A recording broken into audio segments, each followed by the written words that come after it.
اعوذ باللہ من الشیطان الرجیم بسم اللہ الرحمن الرحیم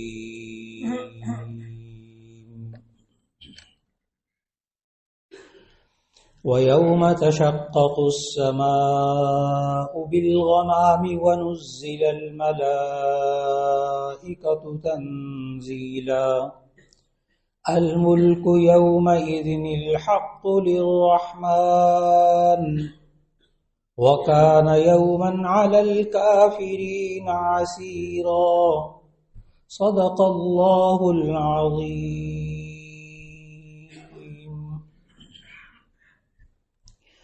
اللہ رب العزت نے 19ویں پارے میں سے سورہ فرقان کی آیت نمبر 25 اور 26 کی تلاوت کی توفیق عطا فرمائی۔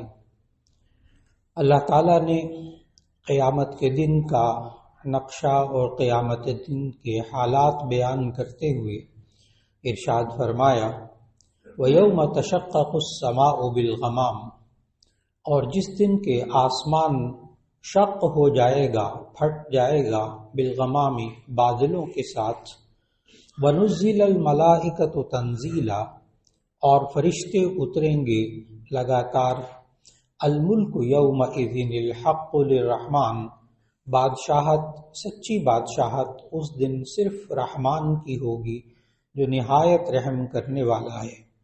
وَكَانَ يَوْمًا عَلَى الْكَافِرِينَ عَسِيرًا، اور وہ دن کافروں پر انتہائی سختی والا ہوگا۔ اللہ رب العزت نے قیامت کے دن کا تذکرہ فرمایا وَيَوْمَ تَشَقَّقُ السَّمَاءُ بِالْغَمَامِ، جس دن کے آسمان پھٹ پڑے گا بادلوں کے ساتھ۔ یہاں ذہن میں رکھنا چاہیے کہ یہ آسمان کا پھٹنا یعنی کھلنا اور بادلوں کا اور فرشتوں کا نازل ہونا، یہ دوسری مرتبہ سور پھونکنے کے بعد کا ذکر ہو رہا ہے۔ اللہ تعالیٰ نے قرآن مجید میں ہمیں بتایا کہ حضرت اسرافیل علیہ السلام 2 مرتبہ سور پھونکیں گے۔ وَنُفِخَ فِي الصُّورِ فَصَعِقَ مَنْ فِي السَّمَاوَاتِ وَمَنْ فِي الْأَرْضِ، جب سور پھونکا جائے گا تو یہ زمین و آسمان میں سب کچھ تباہ ہو جائے گا۔ ثُمَّ نُفِخَ فِيهِ أُخْرَى، پھر دوبارہ جب سور پھونکا جائے گا فَإِذَا هُمْ قِيَامٌ يَنظُرُونَ، تو پھر اچانک سب کے سب اٹھ کھڑے ہوں گے دیکھتے ہوئے، لوگ قبروں میں سے دوبارہ زندہ ہو جائیں گے، اللہ دوبارہ زندہ کرے گا، اب یوم الحساب ہوگا، اس دن لوگ میدان حشر میں جمع ہوں گے۔ یہ اس دن کا ذکر ہے وَيَوْمَ تَشَقَّقُ السَّمَاءُ بِالْغَمَامِ، اس دن کے جس دن آسمان پھٹ جائے گا اور بادلوں کا سایہ، وَنُزِّلَ الْمَلَائِكَةُ تَنزِيلًا، اور اس دن فرشتے اتریں گے، اور اسی وقت اللہ تعالیٰ لوگوں کے سامنے آئے گا۔ یہ وہی آیات، ان کی خوب تشریح آج کے فجر کی نماز پڑھاتے ہوئے ہمارے امام صاحب نے بہترین آواز میں سورۃ الفجر کی تلاوت کی، اور اس میں آپ نے درمیان میں وہ آیات سنی وَجَاءَ رَبُّكَ وَالْمَلَكُ صَفًّا صَفًّا، جس دن کے آپ کا رب اور فرشتے قطار در قطار نازل ہوں گے۔ یہ وہی دن ہے جس کا ذکر آج کی درس کی اس آیت میں ہو رہا ہے کہ اس دن فرشتے اتریں گے، اللہ تعالیٰ سامنے آئے گا، اور اللہ تعالیٰ کو لوگ اس وقت سب کی سب پورے انسان، کئی ارب انسان، وہ سب کے سب بیک وقت اللہ کو دیکھ رہے ہوں گے۔ بخاری شریف کی حدیث ہے کہ جب صحابہ نے پوچھا کہ یا رسول اللہ صلی اللہ علیہ وسلم، کیا اس وقت ایک ہی وقت میں ہر بندہ اپنے رب کو دیکھ رہا ہوگا، اتنا ہجوم ہوگا، اتنا رش ہوگا، سب کو اللہ نظر آ رہا ہوگا؟ تو نبی صلی اللہ علیہ وسلم نے عجیب سی سادہ سے مثال دے کر بات کو پورا سمجھا دیا۔ نبی صلی اللہ علیہ وسلم نے فرمایا اچھا دوپہر کے وقت سورج کو تم سب لوگ جب دیکھتے ہو تو تمہیں کوئی مشقت ہوتی ہے؟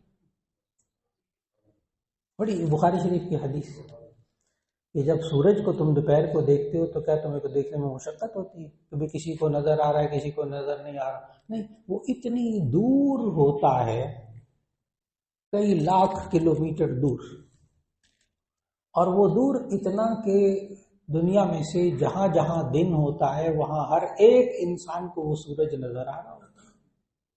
پھر نبی صلی اللہ علیہ وسلم نے فرمایا رات کو جب تمہیں پورا چاند نظر آتا ہے تو کیا تمہیں چاند دیکھنے میں کوئی مشقت ہوتی ہے؟ جب ایک چاند نظر آتا ہے تو اسی صورت میں جہاں جہاں دنیا کے لوگوں کے سامنے وہ چاند ہوتا ہے کسی کو دقت نہیں ہوتی، چاہے کتنے لاکھوں بندوں کا، کروڑوں بندے بھی اگر ہوں تو ان کو بیک وقت وہ چاند نظر آتا ہے۔ تو بالکل اسی طرح جب اللہ تعالیٰ قیامت کے دن تجلی فرمائے گا تو اس دن یہ اپنے رب کو دیکھیں گے۔ وَجَاءَ رَبُّكَ وَالْمَلَكُ صَفًّا صَفًّا، اور اس وقت وہ فرشتے نُزِّلَ الْمَلَائِكَةُ تَنزِيلًا، اس دن وہ فرشتے اتریں گے اور آسمان چرے گا اور آسمان میں سے اللہ تعالیٰ نمودار ہوگا۔ آج کل کے ہمارے نوجوان ساتھی بسا اوقات پوچھتے ہیں کہ یہ آسمان بھی کوئی چیز ہے؟ آسمان بھی کوئی چیز ہے؟ اصل میں ان کو جو سائنس پڑھائی جاتی ہے اس میں لفظ آسمان نہیں ہے، سائنس کی کسی کتاب میں لفظ آسمان نہیں ہے۔ آسمان جس کو قرآن نے السماء کہا، ہم اردو میں اس کو آسمان کہتے ہیں، انگریزی میں اس کو سکائی کہتے ہیں۔ یہ سکائی کا لفظ آپ کو کسی سائنس کی کتاب میں نہیں ملے گا، یہ انگلش لٹریچر کا لفظ ہے، یہ انگریزی ادب کا لفظ ہے، یہ سائنس کی کسی کتاب میں نہیں آپ کو ملے گا۔ یہ نہیں ہے کہ سائنس آسمان کو مانتی نہیں ہے، یہ بھی نہیں کہنا چاہیے کہ آسمان کو سائنس جو ہے وہ آسمان کا انکار کرتی ہے۔ کوئی کتاب مجھے آپ سائنس کی ایسی نہیں دکھا سکتے جس میں یہ لکھا ہو ایسے خواہ مسلمان کہتے ہیں، ایسے خواہ قرآن کہتا ہے، کوئی سما وما کوئی کچھ نہیں ہے، قطعاً نہیں، قطعاً نہیں۔ کسی سائنس کی کتاب میں آسمان کا انکار نہیں کیا گیا، اور کسی سائنس کی کتاب میں آپ سب ماشاءاللہ اتنے سائنس پڑھے لکھے حضرات ہیں، کبھی کسی نے نہیں پڑھا ہوگا کہ کسی سائنسدان نے یہ کہا کہ آسمان کوئی چیز نہیں ہے، نہ، وہ آسمان کا ذکر نہیں کرتے۔ کیوں؟ اس لیے کہ سائنس جو ہے وہ نام ہے، سائنس کی جب آپ ڈیفینیشن پڑھتے ہیں تو اس میں آپ کو 10-12 چیزیں ملتی ہیں، تب کہیں جا کر اس کو سائنس کہتے ہیں۔ اس میں سے آپ نے ایک چیز یہ بھی پڑھی ہے، بچوں نے بھی، میٹرک کے بچوں کو پتہ ہے سب، کہ اس میں آپ نے ایک یہ چیز پڑھی کہ سائنس کہتے ہیں تجربات اور مشاہدات۔ سائنس نام ہے تجربات اور مشاہدات کا، جو وہ دیکھتے ہیں، جس چیز کا تجربہ ہوتا ہے وہ سائنس کہلاتی ہے۔ خیالی باتوں کو سائنس نہیں کہتے، جس کا بار بار تجربہ ہوتا ہے، مشاہدہ ہوتا ہے، اس کو سائنس کہتے ہیں۔ تو سائنسدانوں نے بیچاروں نے آسمان دیکھا ہی نہیں، ان کے تجربے میں نہیں آیا، ان کے مشاہدے میں نہیں آیا، اس لیے سائنس آسمان کا ذکر نہیں کرتی۔ اس لیے یہ بہت اچھی طرح واضح طور پر ذہن میں رکھنا چاہیے، سائنس جو ہے وہ سما کا، آسمان کا، اسکائی کا انکار نہیں کرتی۔ یہ نہیں کہنا چاہیے سائنسدان آسمان کو نہیں مانتے، نہیں، ان کا مشاہدہ نہیں، ان کا تجربہ نہیں ہے، بہت سیدھی سی بات۔ اور آسمان کا ہونا کتنا یقین ہے کہ قرآن میں اس کا ذکر ہے، ہم ایمان رکھتے ہیں کہ آسمان بھی کوئی چیز ہے۔ اور آپ بڑے سے بڑے سائنسدان کو نا یہاں باہر بٹھا لیجیے، دنیا کا چوٹی کا سائنسدان، ایک ادنا سا طالب علم ہوں سائنس کا، 18 سال میڈیکل یونیورسٹی میں ایک میں پڑھاتا رہا، ایک اور یونیورسٹی میں 8 سال ڈاکٹروں کو پڑھاتا رہا، اس لیے بہت توجہ سے بات کو سنیے گا۔ بڑے سے بڑے چوٹی کے سائنسدان کو نہ باہر بلا لیجیے گا، اس سے پوچھیے اوپر نیلا نیلا کیا نظر آتا ہے، وہ کبھی نہیں کہے گا آسمان، کبھی نہیں کہے گا، وہ کہے گا یہ آگے خلا ہے، کہ نیلا کیوں نظر آتا ہے، وہ کہتا ہے یہ ذرات ہوتے ہیں، ان کے ساتھ روشنی ٹکراتی ہے تو یہ نیلا نظر آتا ہے۔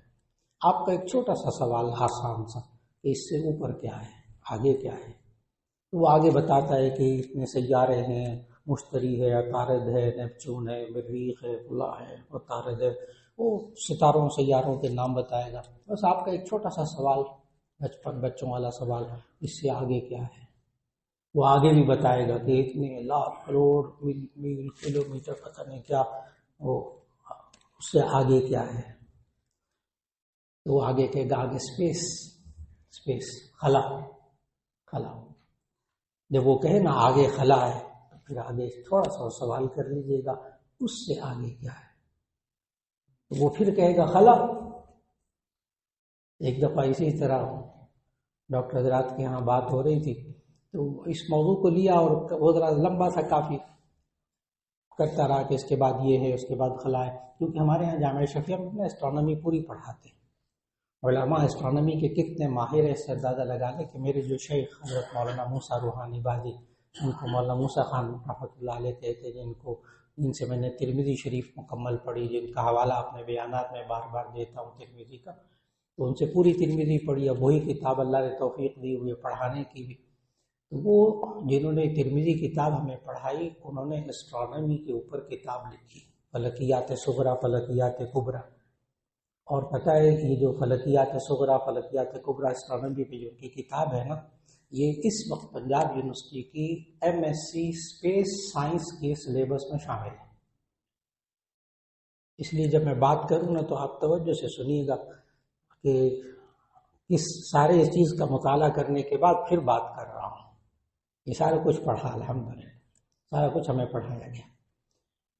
تو بڑے سے بڑا سائنسدان باہر بلا لیں گے نا، وہ آخر کار اس سے آگے آپ سوال کریں گے اس سے آگے کیا ہے، تو کہے گا خلا. تو وہ ڈاکٹروں کے یہاں بات ہو رہی تھی تو ہوتے ہوتے میں نے بار بار ذکر کیا اس سے آگے یہ ہے خلا، اس سے آگے پھر کیا، پھر اسپیس سائنس خلا.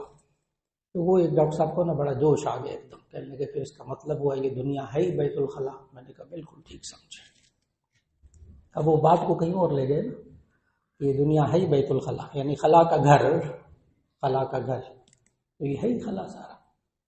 اس لیے کہ اس بڑے سے بڑے دنیا کے چوٹی کے سائنسدان سے اگر پوچھے کہ نا آگے کیا ہے تو پتہ ہے بالآخر وہ پتہ کیا کہے گا، جو آج کی سائنس ہے وہ بالآخر یہ کہے گا، ابھی دیانتدار سائنسدان کیا کہے گا، ابھی ہماری تحقیق اس سے آگے نہیں گئی. یہ آخری جملہ ہے سائنس کی کتابوں میں، آخری جملہ، ابھی اس سے آگے ہماری تحقیق، ہماری ریسرچ نہیں گئی. تو میرے بھائی بہت آسان سی بات ہے، بہت سیدھی سی بات ہے. اگر آپ مکہ مدینہ جانا چاہتے ہیں، اللہ تعالیٰ سب کو بار بار لے جائیں. اگر مکہ مدینہ جانا چاہتے ہیں تو آپ اس شخص سے راستہ پوچھیں جو صرف کراچی تک گیا ہے، سمندر تک گیا ہے. کراچی آگے سمندر ہی سمندر ہے. اب وہ اس نے تھوڑا سا آگے جا کے سمندر بھی دیکھا ہے، کئی کلومیٹر، کئی 100 کلومیٹر. تو آپ اس سے راستہ پوچھیں کراچی تک جانے والے سے اور سمندر تک جانے والے سے کہ آگے کیا ہے، میں نے وہاں جانا ہے مکہ مدینہ. کہتے ہیں آگے پانی پانی. پھر آپ اس سے پوچھیں آگے اور آگے کیا ہے، کہتے ہیں اللہ کے بندے آگے پانی پانی. عقل مندی کا تقاضا کیا ہے کہ اگر آپ مکہ مدینہ جانا چاہتے ہیں تو اس سے پوچھیے جو مکہ مدینہ ہو کر واپس آئے کہ بھئی میں نے مکہ مدینہ جانا ہے، کیسے جاؤں، کون سی ایئر لائن لوں، کہاں جاؤں. تو وہ سیدھی سی بات ہے. یہ سائنسدان خلا تک گئے ہیں نا، اس سے آگے وہ خود کہتے ہیں کہ ہماری تحقیق نہیں ہے. تو جو کراچی تک گیا ہے اس کی بات کراچی تک مان لیجئے، جو مکہ مدینہ سے ہو کر آیا آگے اس کی بات مان لیجئے، جو خلا تک ابھی تک گئے ہیں خلا تک ان کی بات مان لیجئے، اور جو خلا سے آگے 7 آسمانوں سے ہو کر واپس تشریف لائے ہیں آگے کی بات ان کی مان لیجئے. کیا حرج ہے، کیا حرج ہے. وہ آگے کی باتوں کا انکار ہی نہیں کرتے. ہاں کوئی سائنس کی کتاب آپ مجھے نہیں دکھائیں گے جس میں لکھا ہو کہ جنت کوئی چیز نہیں ہے، جہنم کوئی چیز نہیں ہے. سوال ہی پیدا نہیں ہوتا. بالکل قطعا کسی سائنس کی کتاب میں آپ نہیں دکھا سکتے مجھے کہ جنت بھی کوئی چیز نہیں ہے، جہنم بھی کوئی چیز نہیں ہے. وہ تو تجربات اور مشاہدات کا نام ہے نا. تو جو ہستی وہ 7 آسمانوں سے اوپر سدرۃ المنتہا سے ہو کر واپس آئی ہے، معراج کا واقعہ سارا آپ کے ذہنوں میں، تو آگے کی بات ان کی مان لیجیے. یوم تشقق السماء بالغمام، جس دن یہ آسمان پھٹ پڑے گا بادلوں کے ساتھ، والملائکۃ ونزل الملائکۃ تنزیلا، اور فرشتے اتریں گے، فرشتے اتریں گے. ہم نے آج تک کسی فرشتے کو نہیں دیکھا. مانتے ہیں. آپ کو اچھی طرح معلوم ہے ہماری ایمانی کیفیت کیا ہے. ہمارے لیے کتاب ہدایت یہ اسی وقت کتاب ہدایت ہے جب ہم پہلی سیڑھی کو پار کریں گے. اللہ تعالیٰ نے پہلی سیڑھی پتہ کیا بتائی ہے، پہلا دروازہ، ذالک الکتاب لا ریب فیہ ھدی للمتقین الذین یؤمنون بالغیب. پہلی سیڑھی یہ کتاب پرہیزگاروں کے لیے ہدایت ہے، الذین یؤمنون بالغیب، جو اندیکھی باتوں پر ایمان رکھتے ہیں، نہیں دیکھا فرشتوں کو مانتے ہیں، رب کو نہیں دیکھا مانتے، لیکن ہر ایک اندیکھی بات کو نہیں مانتے، ہم یہ بھی دیکھتے ہیں کہ کون رہا ہے۔ تو پہلی بات، فرشتوں کو ہم نہیں جانتے، ہم نہیں دیکھتے، لیکن مانتے ہیں فرشتوں کو، اس دن فرشتے بھی اتریں گے۔ الملک یومئذ الحق للرحمن، اس وقت بادشاہت حقیقی صرف اللہ کی ہوگی، اس وقت کوئی اس کی بادشاہت میں کوئی کسی کو شریک نہیں کر سکے گا۔ لیکن وکان یوما علی الکافرین عسیرا، وہ دن کافروں پر بڑا سخت ہوگا، بڑا تنگ ہوگا۔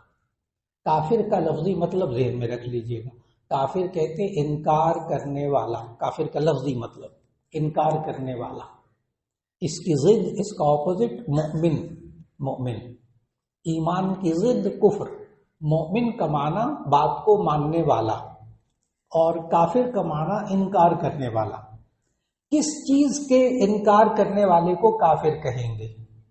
بہت سے لوگ پوچھتے ہیں کافر کس کو کہتے ہیں، تو اس کا جواب ذہن میں رکھیے گا کہ کافر یہ ضد ہے مومن کی۔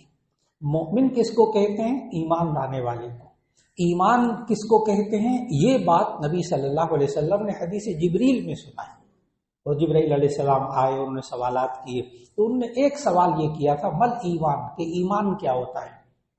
تو نبی صلی اللہ علیہ وسلم نے جواب دیا، ان تؤمن باللہ وملائکتہ وکتبہ ورسلہ والیوم الآخر، 5 چیزوں کو ماننا، اس کو ایمان کہتے ہیں۔ 5 چیزوں کو ماننا، جاننا نہیں، جاننا نہیں۔ ایمان نام ہے ماننے کا، ایمان جاننے کا نام نہیں ہے، ماننا پڑے گا۔ تو جو 5 چیزوں کو مانے، اللہ پر ایمان، فرشتوں پر ایمان، آمنت باللہ وملائکتہ وکتبہ ورسلہ والیوم الآخر، اللہ پر ایمان، فرشتوں پر ایمان، آسمانی کتابوں پر ایمان، رسولوں پر ایمان، آخرت پر ایمان۔